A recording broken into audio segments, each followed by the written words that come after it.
Good morning. My name is Claudia Presley, and I'm the Director of Administration here at Tennessee Valley Unitarian Universalist Church. Today is a Share the Plate Sunday. What that means is that 100% of your contribution, if it is not marked as a pledge, will go to support the general operating fund of TVUUC. The ways that you can give are to go to tvuuc.org/give, or you can text give to the number 73256, type in TVUUC TVUUC, and the amount. So once again, thank you for joining us and have a wonderful day.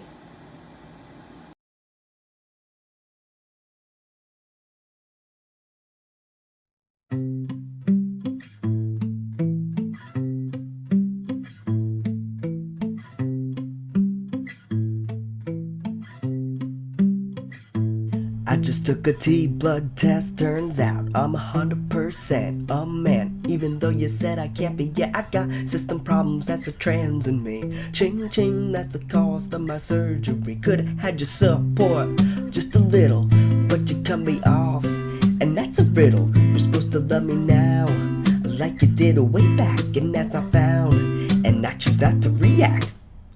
Why people hate when they don't gotta hate? Guess what, you don't have to be this way. Respect pronouns and their new name. If not, well then you should be ashamed. Rude comments, why are we fighting? I'm living my truth, this should be enlightening. Truth hurts, I'm still gonna be me. Bum bum be dum dum, I'm on T. You say this broke your heart? Oh, that breaks my heart. Well, I knew that I was different, I knew this right from the start. Hey, now why you gotta judge me? I don't judge all of what you do, but now I'm judged cause you judge the life that I choose. I put the trans in my gender, I put the femme in defender, and I will stand up for all that I believe in, not to the LGBT when I see them. Why people hate when they don't gotta hate? Guess what, you don't have to be this way. Respect pronouns and their new name. If not, well then you should be ashamed. Rude comments, why are we fighting? I'm living my truth, this should be enlightening. Truth hurts, I'm still gonna be me. Bum bum be dum dum, I'm on T. Some people tell me, you be sinning, I just want a body I really fit in. If that's so wrong, then people answer me why. Since I was 7, I felt like a guy. Some people tell me, you be sinning, I just want a body I really fit in. If that's so wrong, then people answer me why. Since I was 7, I felt like a guy. Why people hate when they don't gotta hate? Guess what, you don't have to be this way. Respect pronouns and their new name. If not, well then you should be ashamed. Rude comments, why are we fighting? I'm living my truth, this should be enlightening. Truth hurts, I'm still gonna be me. Bum bum be dum dum, I'm on T.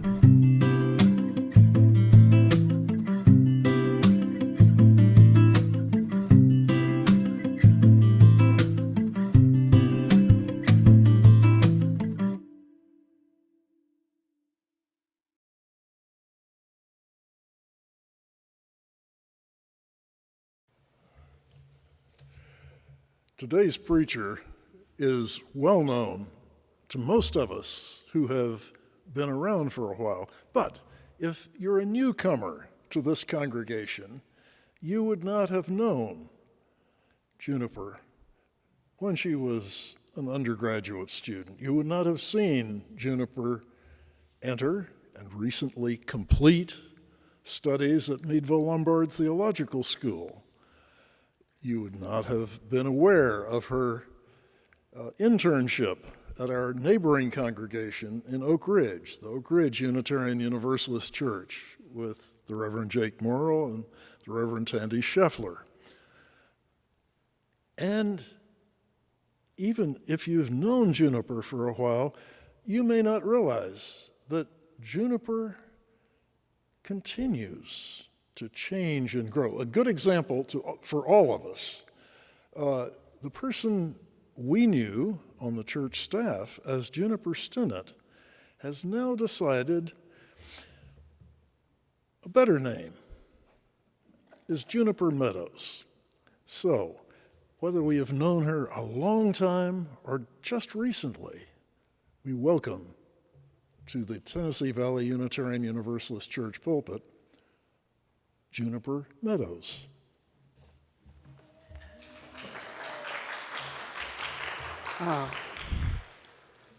What an introduction. What an interesting way to start my sermon, because my sermon begins by talking about names. My name is Juniper. Juniper Emma Meadows. Thanks to this congregation, Juniper Emma Meadows, Master of Divinity. That sounds a little pretentious, but it's relevant. And some folks I know closely call me June, whether I like it or not, it seems. I'm getting used to it. But when I say this, when I say my name, when I say anything, what am I doing?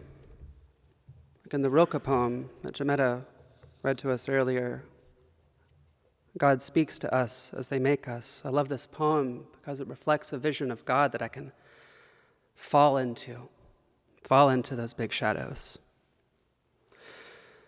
When we say anything with our voices or perhaps with our hands, I like to gesticulate.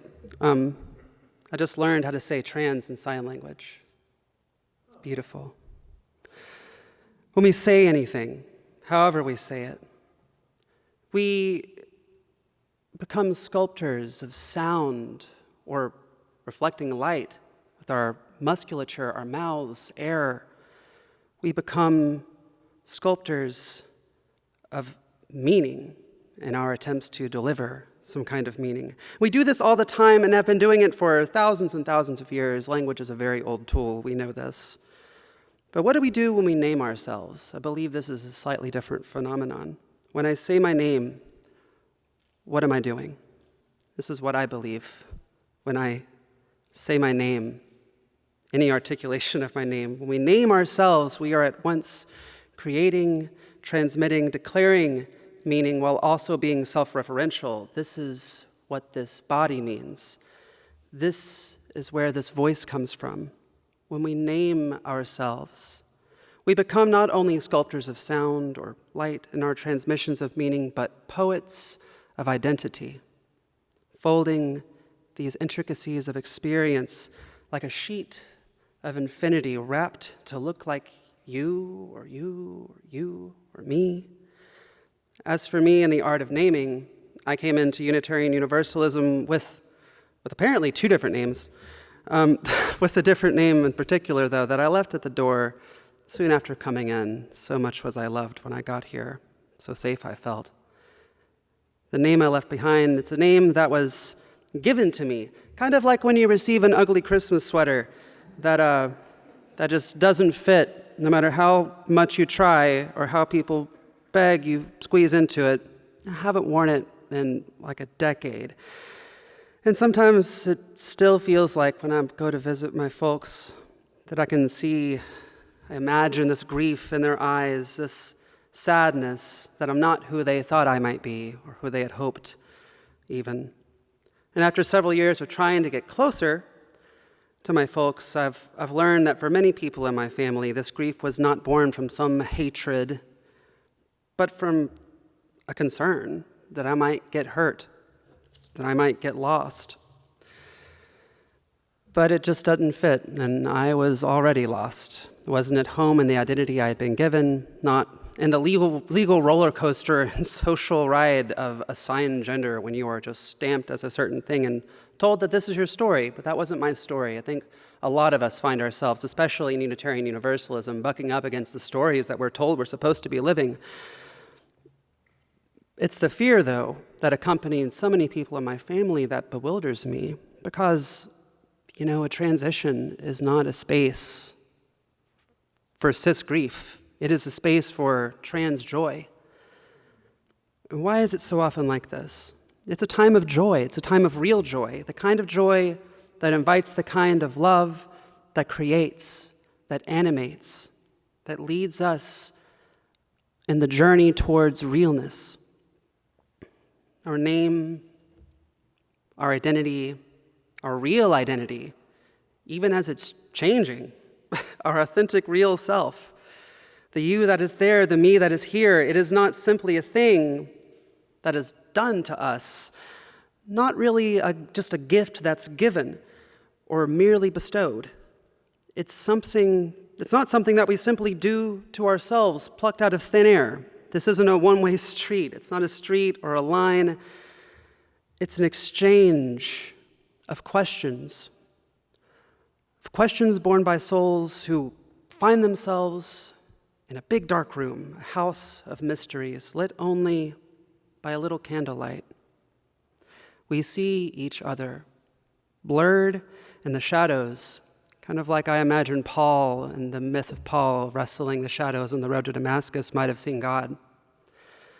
Bewildered, overwhelmed, strangers. Paul wrestled with shadows until he knew he was in the presence of love. In the half-light we say, "Do you see me? Do you see that I am real?"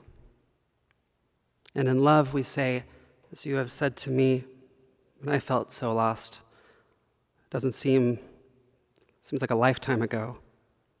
But you said, "I do. I see you.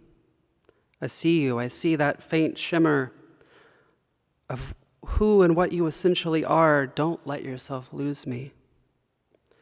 Stepping through that uncertainty towards one another, and it is uncertainty. We make mistakes. We say the wrong thing. We feel like fools. At Oak Ridge, we had a thing we said, "Let us be fools for love." That stayed. And as we become fools for love for one another, we can see each other a little more clearly, feel each other's presence a little more acutely. And this is how we set out onto that journey of becoming real.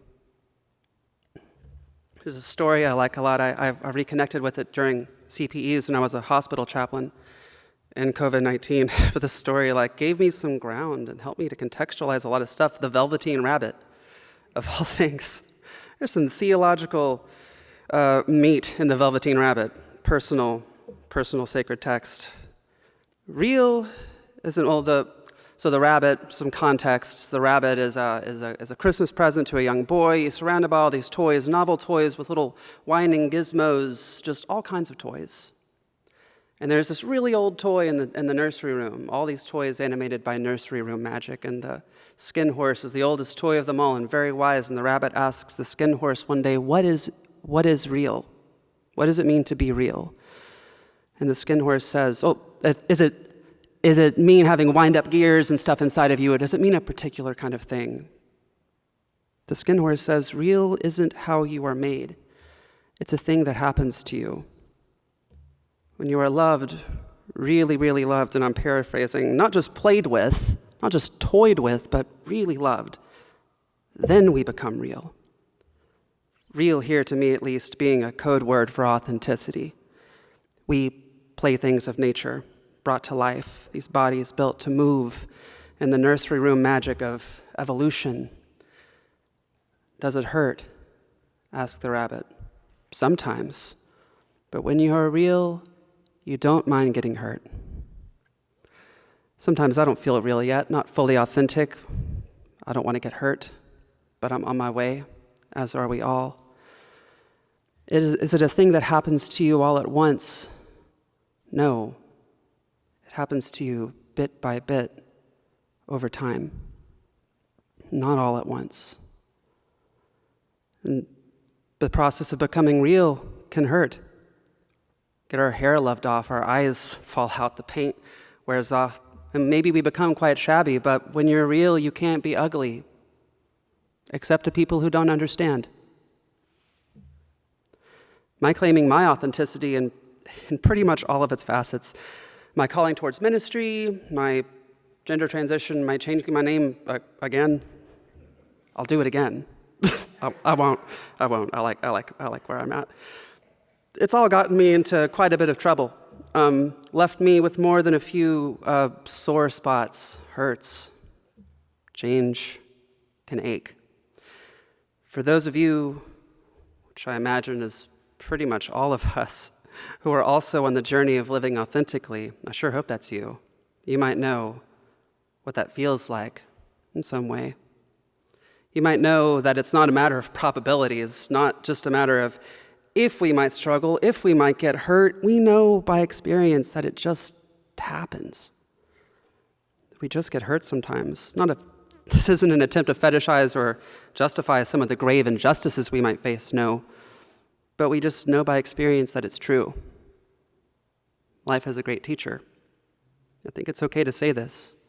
The call to realness, the call to authenticity, beckons us through, not around or over, not trying to avoid or cower away, not face up with life, but it calls us through the real stuff of living.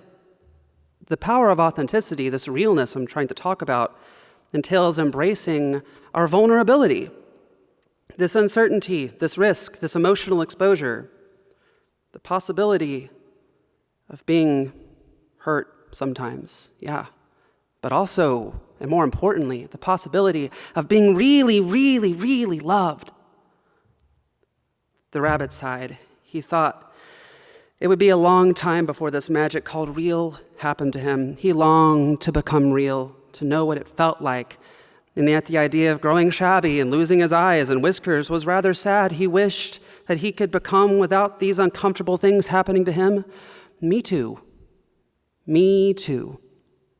I imagine many of us fear the process of becoming real, of listening to that thing inside of ourselves, that flower that wants to bloom, and the hard green stuff just keeps us boxed in. The reality of becoming ragged, of being worn, if not worn out. But as the rabbit discovered, many of us only discover how love has left that mark on us in the aftermath. We might not even notice for a really long time. Vulnerability entails risks. We know this. If we have ever stepped through a dark room, we step on things we didn't expect. Ouch. We surprise ourselves when we reach our destination unscathed. Vulnerability, feeling the heat on our faces as we hold that candlelight up to each other's face, that we might see each other, know each other a little more clearly. I see you. Do you see me? Will you look? Will you listen? As we get closer, as trust deepens, we become better able to reveal the luminousness of the poem of who we are. When we get really close, we even invite the other person's pen onto our page. Write me. Tell me. We write each other into being, love each other into realness, co-creating one another, poem and poet simultaneously. I think that's how we love each other. There is a creative edge to this life. At the end of the story, The Velveteen Rabbit, the part I really didn't read until recently because I just like that first bit so much. At the end of the story, it's quite sad. At least it starts off that way. The boy comes down with scarlet fever, and the rabbit is discarded, referred to by the doctor as a mat of germs. This rabbit had been loved into being real. It was communicating with actual rabbits. I guess they're real rabbits too. The boy so loved that rabbit. In the rabbit's realness, it shed a tear in the refuse heap, a real tear. Out of that tear grows a flower, out of which comes a fairy who takes the Velveteen Rabbit into the forest where his realness makes him actual, an actual bunny with other actual bunnies. I know fairies have ever risen up from the earth due to my real tears, but the greatest gift of my transition in general, and my moving towards ministry, and my being here, is the being held. It's that deeper appreciation of love that has been the presence of other kind, compassionate, wholehearted, and also other trans people, to be totally honest, in my life, other people who are on this journey, the joyful journey towards becoming real, people who get it, people who understand, for whom I'm a little less a shade and a little more clear, who are a little less of a shade to me, who I can see more clearly. That community, now that's a blessing. A soft place to share our names. What am I doing when I say my name?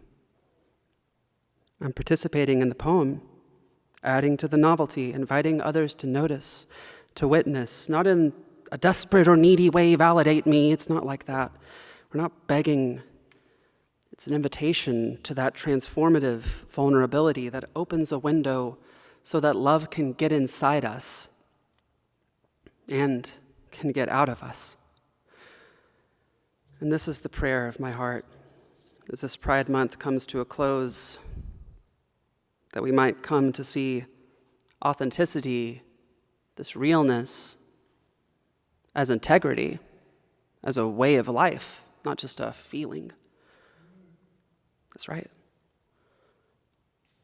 That all of us, cisgender people, heterosexual people, bisexual people, trans people, gay, lesbian, pansexual people, all of us might be opened up a bit, become better able to be vulnerable and notice ourselves being loved into that realness, because remember, sometimes you just don't see it. Sometimes it takes a long time for us to realize that we're all loved ragged, right? I feel that way sometimes. But that we can notice, that we might in Rilke's poem flare up like a flame, making those big shadows that the spirit can move in, that the stranger can move in around us, and letting everything happen to us. The beauty, yes, even the terror, knowing that no feeling is forever. That we might feel it in our bones, that our becoming real is not about being done once and for all. This isn't a thing to check off on a box, but that we can remember and that we can share the story that authenticity is a journey of a lifetime, just as much as it is a moment or a series of scattered moments where we claim ourselves and allow ourselves to be known and loved and claimed by others. It is a process of becoming and a state of being at the same time. Nearby, closer than our own breath, is this country. It's called life. We know it by its seriousness. Let's keep that nursery room magic alive. The playful, creative spirit that is our birthright. That's the very stuff that animates us as creatures of evolution, co-creating and co-created in the lifelong dance of love, of becoming real to one another and to ourselves. And may it be so.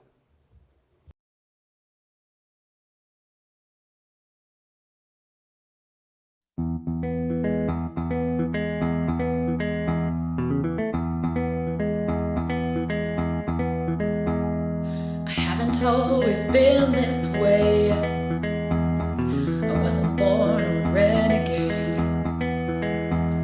I felt alone, still feel afraid. I stumble through it anyway. I wish someone would have told me that this life is ours to choose. No one's handing you the keys or a book with all the rules. Little that I know I'll tell to you. When they dress you up in lies and you're left naked with the truth, you throw your head back and you spit in the wind. Let the walls crack, 'cause it lets the light in. Let them drag you through hell. They can tell you to change who you are. That's all I know so far. And when the storm's out, you'll run in the rain. Put your sword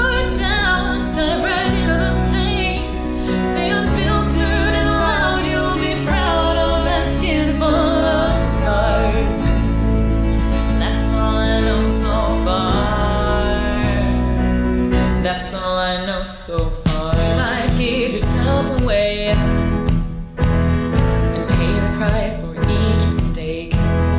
But when the candy coating hides a razor blade, you can cut yourself loose and use that rage. I wish someone would have told me that this darkness comes and goes. People will pretend, but baby girl, nobody knows. And even I can't teach you how to fly. But I can show you how to live like your life is on the line. You throw your head back and you spit in the wind. Let the walls crack, 'cause it lets the light in. Let them drag you through hell. They can't tell you to change who you are. That's all I know so far. And when the storm's out, you'll run in the rain.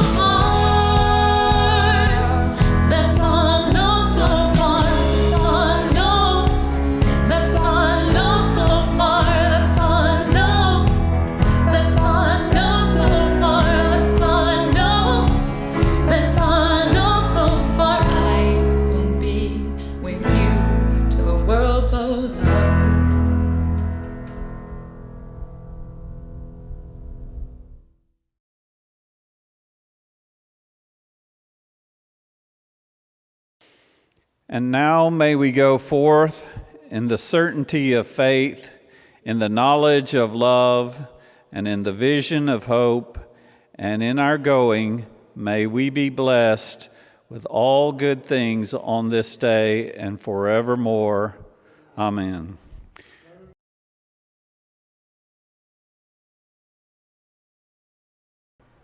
Let people living in all lands declare that fear and hate are gone.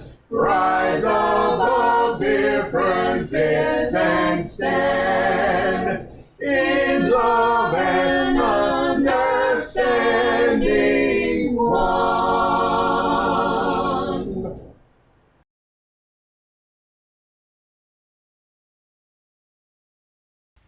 After the service, I want to invite you to come to our congregational meeting. Look in the comment sections for how to join. Also, I want you to sign up for our newsletter so you can find more ways to connect both online and in person. In July, the second Sunday in July, you'll be able to come to church on Sunday morning and watch the video broadcast and be in community with others in person or watch it online. Let's find ways to stay connected in this time of recovery from the pandemic. Go in peace.